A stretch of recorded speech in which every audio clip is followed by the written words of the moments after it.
So just to, I'll go on to something more current, but to finish up the section about your childhood, does that influence them? Because you've been on the record as saying it may be time to go to underground churches to continue to preserve the faith. So having sort of grown up in that situation, does that influence your recommendation to people that if they start taking the Mass away from us, traditional Latin Mass away from us, that we may have to go back to that sort of thing? Is that? Yes, I think if there is no other alternative, yes, then we can go, and because the aim is not to create a new parallel or underground church. The aim is to simply to transmit to the next generations one of the greatest treasures, patrimonies of our Holy Mother Church. This is an obligation even for us, that it will be not lost. And therefore, when, I would say such a comparison, when a bad father locks the treasure or food in his house, and he has many children, this is unjust. Or gives a second quality food, and a good, proven food is locked. And then I think the elder children who are already grown, they can, without the permission of the father, go to this store and take this good food and give to the little ones who are to transmit this. This is of course only a comparison. Yeah. But I think, and we will do this for the sake, for the entire family. It could be formally a kind of disobedience, but we basically obey for the sake and for the good of the entire community, of the entire family, because it is not ours, it is from the Church. And the Pope is not the owner of this treasure. He is only an administrator of this treasure of the traditional liturgy, and this cannot be locked, because of the constant, uninterrupted use and fruitful and blessed use of the traditional liturgy. I say, without interruption, almost the same form, the same prayers, since at least a millennium. And so all the generations of saints whom we know, our forefathers, got this spiritual nourishment and grew up. And it brought so many fruits. And therefore, we cannot lock down this treasure, and the Pope is abusing his power, or the bishops, in locking down up this. And therefore we shall do this with love for the Church, not with a kind of rebellion or sedevacantist tendencies or of sectarian. No, we are from the Church, we are children of the Church. We do this for the love for our Holy Mother Church, who is currently, in a relatively short time, chained by the high clergy. And so we will a little bit free our Mother Church from these chains and transmit this treasure of our Mother Church, of the liturgy, to the next generations. Can you say something about the fact that if we do have to resort to an extraordinary means like you're referring here today, this does not mean that it's permanent? In other words, when I just a moment ago said that I learned to serve the Latin Mass as a little boy in the basement of my father's home at a home altar, I never would have believed that the day was coming where I would be hearing Mass in the Chartres Cathedral offered by Cardinal Muller or whoever it would be. Even you yourself offered the Mass on the Chartres pilgrimage. I myself got married in 1996 with a traditional Latin nuptial Mass. When I was a child, no one thought, humanly speaking, no one ever expected things to improve to that extent. So I'm assuming that when you say it may be necessary to go into an underground church, nobody's suggesting forever. Mm-hmm. It's until our Lord yes. sees ways to yes. intervene. Exactly. It is only a temporal solution, of mm-hmm. course, and because the church is divine, and the Roman Church is the mother and teacher of all churches, and will again recover this treasure. Mm-hmm. The popes will again free this treasure, and they will celebrate. It is, I'm sure, without doubts, that the future popes will themselves celebrate again this beauty and splendor of the Roman liturgy in the Basilica of St. Peter, mm-hmm. and again transmit this to the next generations. You know, it's so interesting. Just today, a few hours ago, we came out of the Summorum Pontificum pilgrimage mm-hmm. here. And I've walked that pilgrimage once or mm-hmm. twice early on, and we had a beautiful traditional Latin Mass mm-hmm. at the altar of the chair. And I think you as a pastor must be able to appreciate how incredibly frustrating it is that in the middle of this synod all about inclusion and mm-hmm. equity, we all stood in there today and had a prayer service, and there's an empty altar beneath the altar of the chair that we are not allowed to use for a traditional Latin Mass. And many people, I think, are just, it breaks their heart and it makes them angry, and they're understandably ready to just move away from all of it. Mm-hmm. What can you say to people who see something like this yes. today, and there's frustration is just... Yes. It's understandable, the sadness mm-hmm. and the frustration of people, but as Catholics, we must always have a supernatural vision and hope, mm-hmm.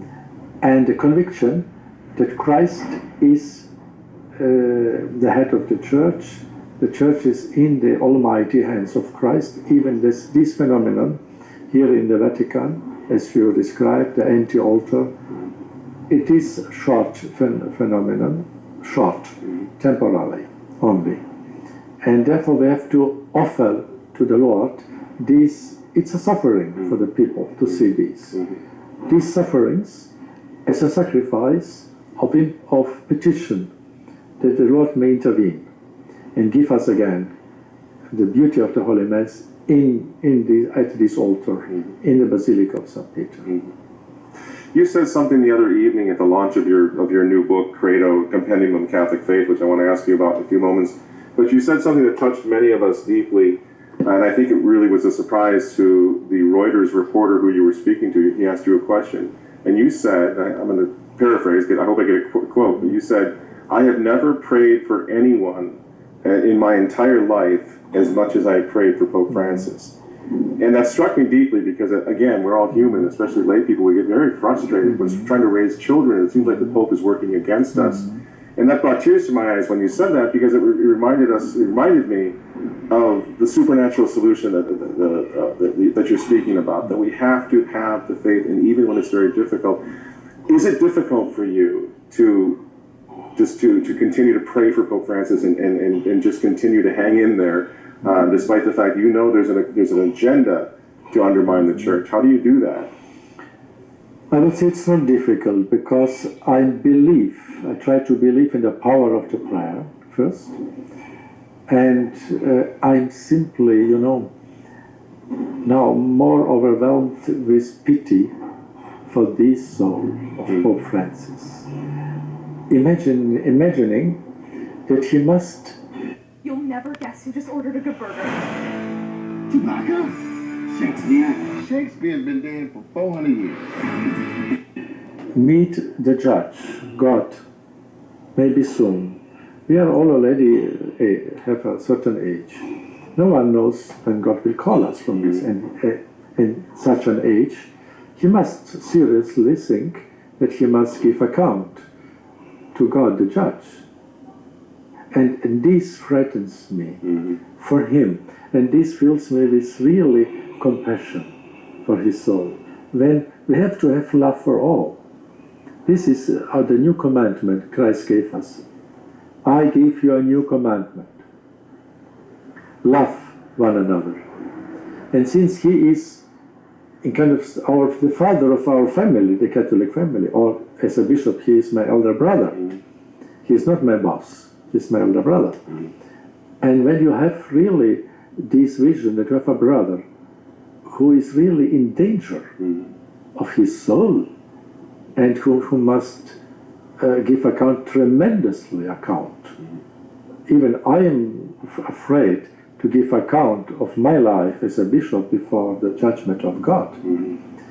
And when I am observing what Pope Francis did with his pontificate, did not use this sacred office to strengthen the faith, but did the contrary, to spread ambiguity and to adapt the life of the Catholic Church to the demands of this world, of the agenda of the totalitarian ideologies in the world.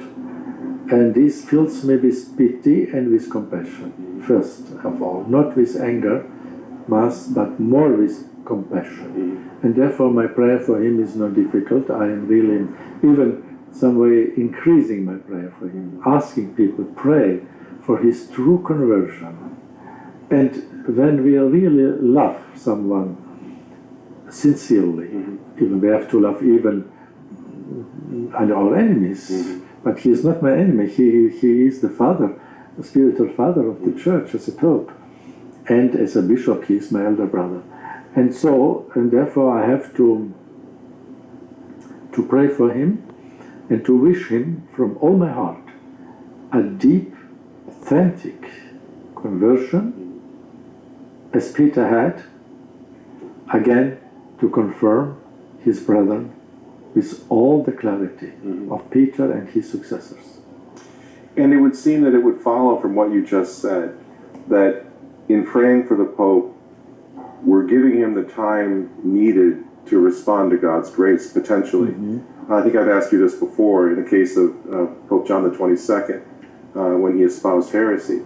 And no one at the time that I'm aware of, no historians have ever said that he lost his office in that moment. So one would presume there were many bishops like yourself, traditional Catholics at the time, who would have been praying for his conversion, rather than denouncing him as an anti-pope. They prayed for him, and in God's providence, John the 22nd comes back to an authentic conversion. So we should be praying for that. This is a historical example. Pope John the 22nd really converted, repented seriously, and retracted his heresy, which he spread, denying the beatific vision before the coming of Christ. And so we have all the church to, in some way, I am seeing Pope Francis as he's in a spiritual prison.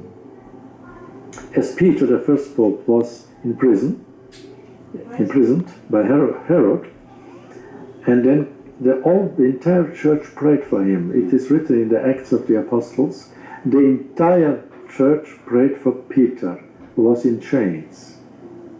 And then God sent the angel, and he freed him from the chains.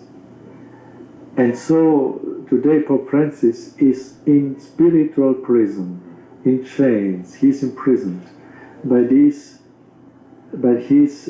agenda and his policy of adapting the church to the spirit of the world and to the current homosexual ideology and to the current Protestantization of the life of the church. And he is doing this kind of as a prisoner, and he is not aware probably of the gravity of his actions, of betraying his really sacred divine mission of any pope to be the vicar of Christ, who is the truth, the incarnate truth, and who says, your word must be yes or not. Christ never spoke ambiguous, and he even gave his life for the truth. Therefore he said before Pilate, I came to give witness for the truth. And so did the apostles and the saints.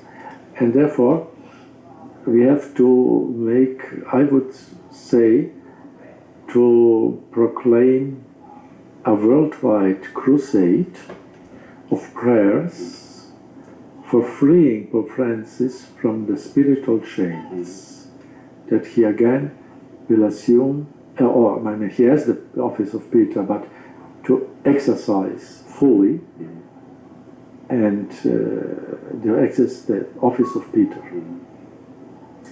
Now, is it possible that what we're seeing now, is it possible for a pope to be used by God as part of a chastisement? Could we be living through a chastisement that's coming from the top of the church all the way down, a spiritual chastisement?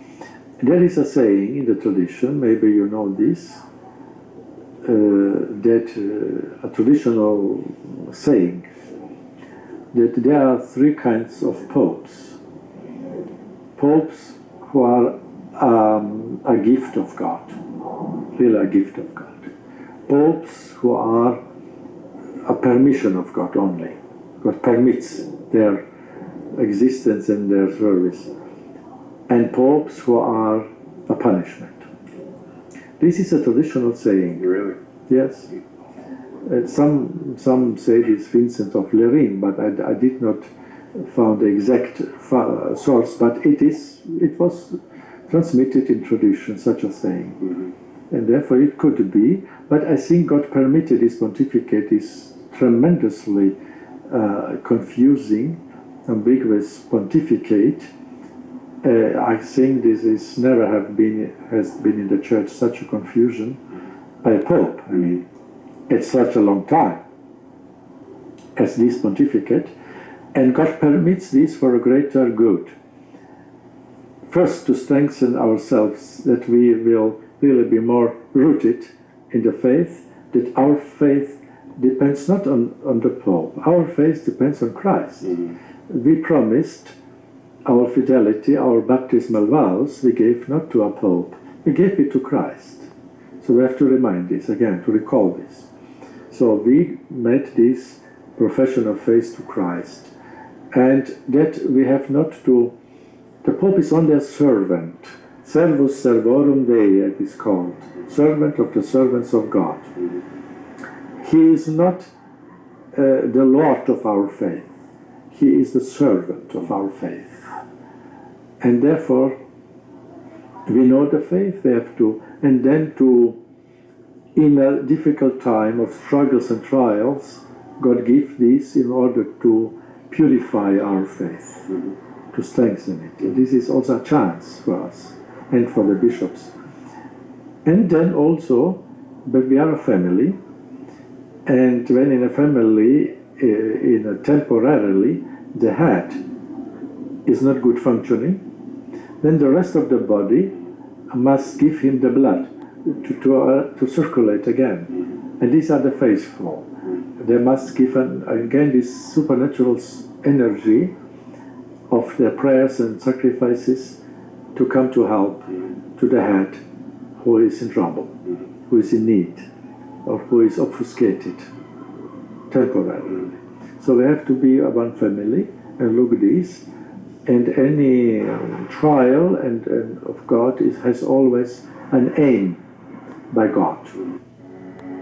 You know, a huge testimony for the Jewish people, and it's fairly well known, that in the early steps of gathering the Jews back to Israel, evangelical Christians had a tremendous part. And yet, sometimes they tell me, I support this thing or that thing, you know, different kinds of organizations. My challenge to these friends, and maybe you're one of them,